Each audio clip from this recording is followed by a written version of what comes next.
음, 인슐린 저항성을 물리칠 수 있는 방법은 뭘까? 어, 움직이라.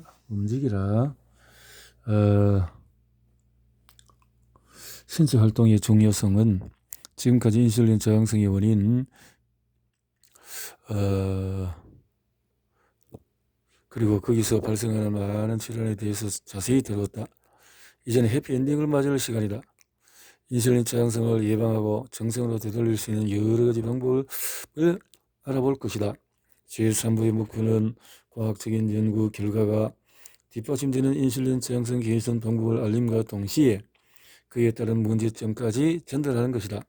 나는 생활 방식을 변화시킴으로써 인슐린 저항성의 발생 비용을 효과적으로 줄일 수 있으며 심지어 발생한 후에도 이를 없앨 수 있다는 강한 믿음을 가지고 있다. 물론 이런 생각은 긍정적으로 받아질 수 없다는 사실도 알고 있다.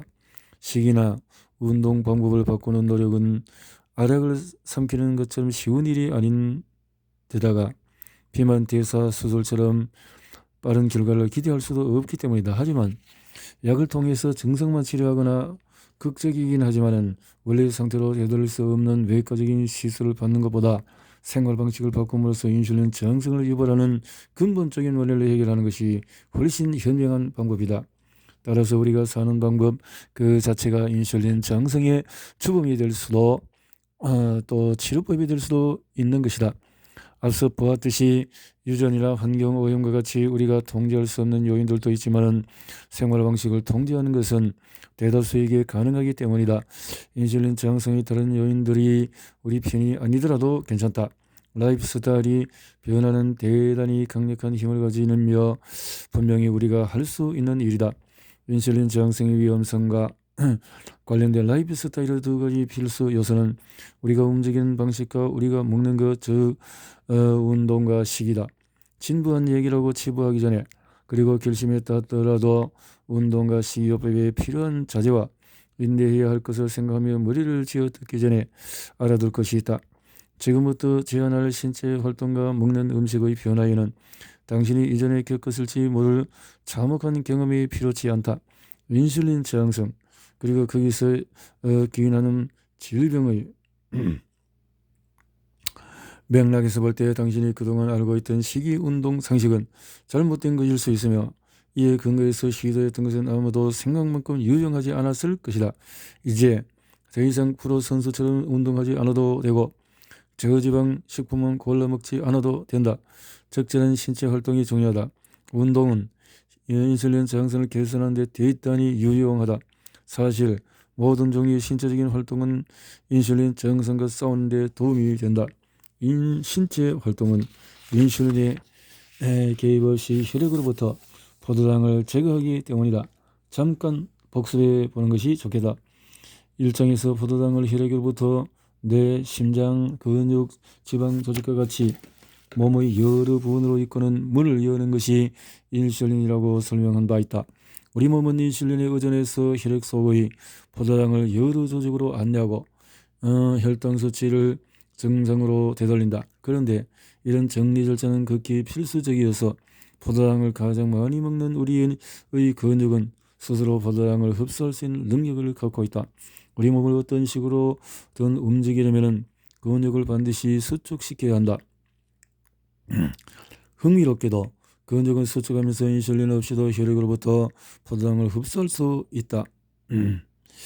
자, 이는 근육에 인슐린 저항성이 들어도 근육이 수축할 때 혈류로부터 여전히 포도당을 끌어올 수 있다는 뜻이다. 따라서 운동하는 동안의 그 직후에는 인슐린 없이도 포도당 흡수를 유발하므로 혈중 인슐린이 자연스럽게 떨어진다. 단지 몸을 움직이는 것만으로도 인슐린 민감성을 개선하는 데 도움이 된다. 체중 감소 여부와 상관이 없이 말이다. 운동과 체중 감량. 많은 사람들이 운동이 체중 감량에 효과적일 거라고 생각하고 연구를 통해서 입증된 결과라고 생각한다. 하지만 흥미롭게도 수십 년에 걸친 연구 자료는 운동 자체가 효과적인 체중 감량 방법이 아니라는 것을 명백히 밝히고 있다. 하지만 운동을 하지 말아야 한다는 것은 결코 아니다. 체중 감량은 아니더라도 운동의 대가로 강간 근육과 뼈, 더 잘 기능하는 심장과 폐를 비롯한 다른 혜택들이 따라오기 때문이다. 운동은 근육 수치가 그에 관련된 인슐린 우회 절차 외에도 복부 비만, 산화 스트레스, 염증 등의 원인을 완화함으로써 인슐린 민감성을 개선하는 것으로 보인다. 한 연구는 인슐린 저항성이 있는 사람들에게 3개월 동안의 중강도의 걷기 운동을 시켰다. 비교적 단기적인 연구 과정임에도 참가자들은 체지방이 평균 2% 감소했으며 그 대부분은 내장 지방의 감소에 의한 것이었다. 그 2%의 변화는 겉으로는 크지는 않지만 환자의 인슐린 민감성을 개선하는 데는 충분했다. 또 다른 연구에는 3개월간 꾸준히 운동을 하자 체중 감량이 없는 상태에서도 산화 염증과 산화 스트레스 지표가 감소되었다. 규칙적인 아주 가벼운 운동만으로도 수면의 질을 높이고 스트레스 지표를 감소시킬 수 있는 것이다. 인슐린 저항성 개선의 한 방법으로서 운동에 관한 또 다른 흥미로운 측면은 연령과 성별에 관계없이 효과적이라는 점이다. 한 연구에서는 16주간의 정기적인 운동이 50에서 65세 남성 참여자 중에서 거의 50%에서 근력을 향상시켰을 뿐 아니라 인슐린 저항성 문제도 20% 이상 개선되었다. 이것은 시계의 변화가 없는 경우의 결과이다. 그들은 그저 운동만 시작했을 뿐이다. 유산소 운동과 웨이트 트레이닝, 달리느냐, 자전거를 타느냐, 수영을 하느냐, 들어올리느냐, 그것이 문제로다.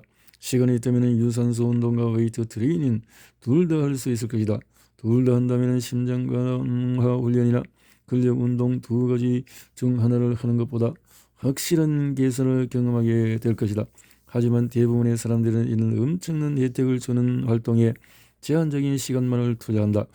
압도적으로 많은 연구들이 운동과 인슐린 저항성의 문제를 유산소 운동의 맥락에서 탐구해 왔다. 그렇지만 많은 연구 결과가 일주일에 단 2회의 웨이트 트레이닝만으로도 인슐린 저항성을 개선하는 데 충분하다고 확인해 주었다. 이 모든 것이 인슐린 저항성과 싸우는 데 있어서 규칙적인 운동이 가지는 중요성을 뒷받침한다. 유산소 운동과 웨이트 트레이닝이 인슐린 민감성에 미치는 효과를 비교한 연구를 보면 운동 시간으로 비교했을 때 근력 운동이 인슐린 민감성을 개선시킨 데 우월하다는 것을 알 수가 있다. 한 연구는 약 20년에 걸쳐서 32,000명의 사람을 추적 조사한 끝에 일주일에 유산소 운동과 웨이트 트레이닝을 2.5시간 동안 할 경우에는 비슷한 개선 효과를 내지만 이보다 적은 시간 운동을 했을 경우에 웨이트 트레이닝의 효과가 더 좋다고 밝혔다. 따라서 일주일에 1시간밖에 운동할 시간이 없다면 웨이트 트레이닝을 하는 편이 높은 효과를 낼 것이다. 이것은 운동 유형에 따라서 근육량 변화의 결과일 가능성이 높다. 웨이트 트레이닝은 근육량을 늘리지만 유산소 운동은 그렇지 못하기 때문이다. 일반인의 경우에 근육이 신체에서 가장 큰 장기라고 얘기했던 것을 기억하는가? 근육은 인슐린의 자극을 받아서 혈액 내의 포도당을 흡수하여 저장하는 장소로 우리 몸에서 가장 규모가 큰 곳이기도 하다. 근육이 많으면 혈액 내에 포도당을 보낼 곳이 많아지며 따라서 혈중 인슐린이 낮아진다. 체중보다는 체성분에 주목하라.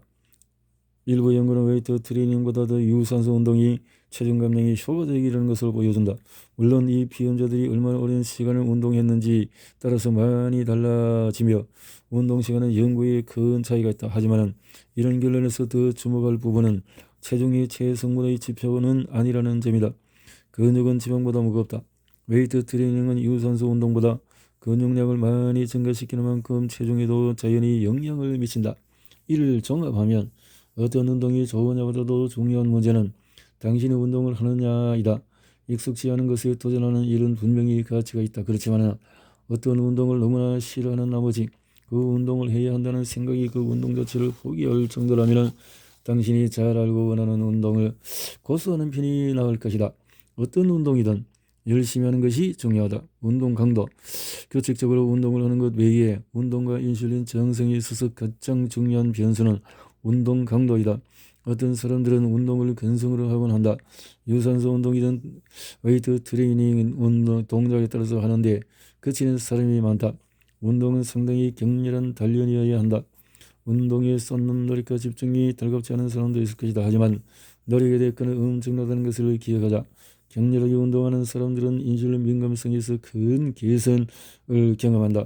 그렇지만 강도가 너무 세서 의욕이 꺾일 정도면 안 된다. 조금 낮은 강도로 하더라도 운동을 한다는 자체가 좋은 출발임을 기억하라. 유산소 운동의 경우에는 낮은 강도로 운동해야 할 수도 있다.